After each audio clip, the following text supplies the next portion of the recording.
Hello everyone! Good morning, good morning, good morning. Welcome to my channel. Ako po si CM.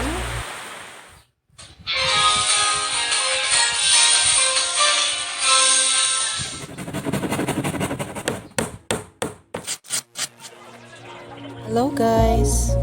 So today, i-share ko po sa inyo kung paano ko ginawa ang wine glasses rack ko sa bahay para po tayo makatipid at saka ma-mold din yung skill natin in terms of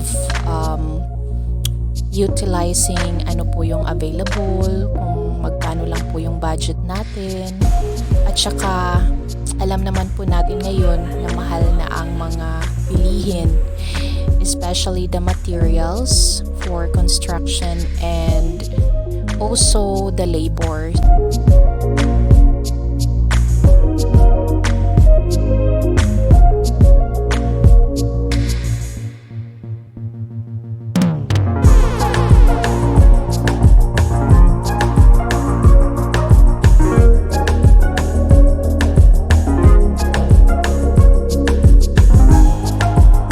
Depende sa inyo guys kung ano kalaki yung gusto nyo. So, you can see in the picture.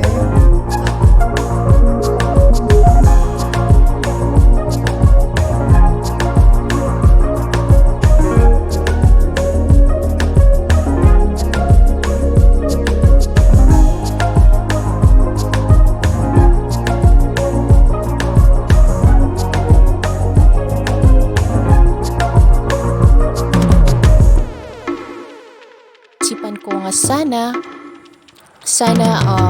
makatulong ito sa inyo na idea para magkaroon kayo ng time na gumawa ng mga bagay-bagay while nasa bahay lang kayo.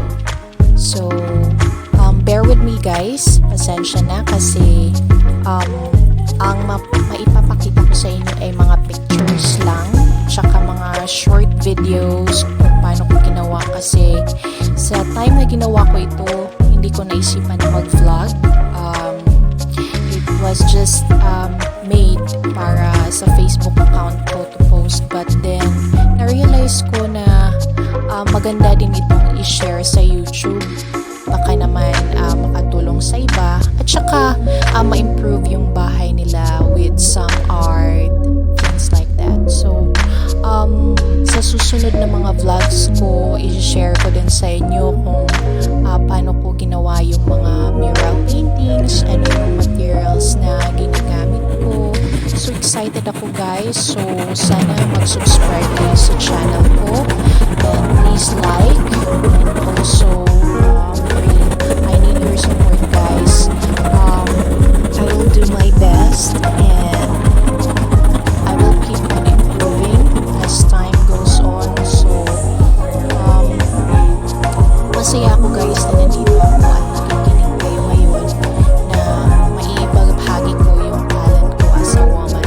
So, I'm proud to be a woman and gusto kong ma-inspire din ang mga katulad ko na kaya nilang gumawa ng mga bagay-bagay despite of pandemic, despite of poverty, despite of any problems in life.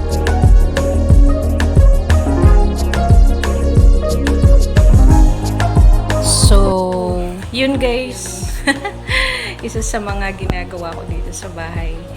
So, gumagawa rin ako ng painting. naniniwala ako na sa paggawa ng mga bagay-bagay while nasa bahay tayo, nakaka-avoid siya ng overthinking, nakakatulong siya sa atin para ma-avoid yung depression. Wall painting. Gusto kong makita nyo. Ayan. Ayan. Kung gusto nyo makita ito. Wall painting. Gamit ko niyan, ano lang, acrylic. Oh, acrylic na paint. Yan. Ito pa yung isa. Yan. Yan. Acrylic lang din.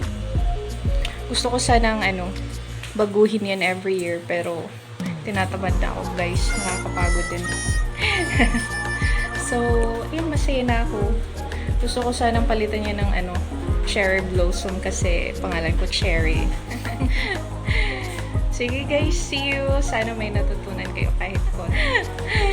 So, see you next vlog. Bye!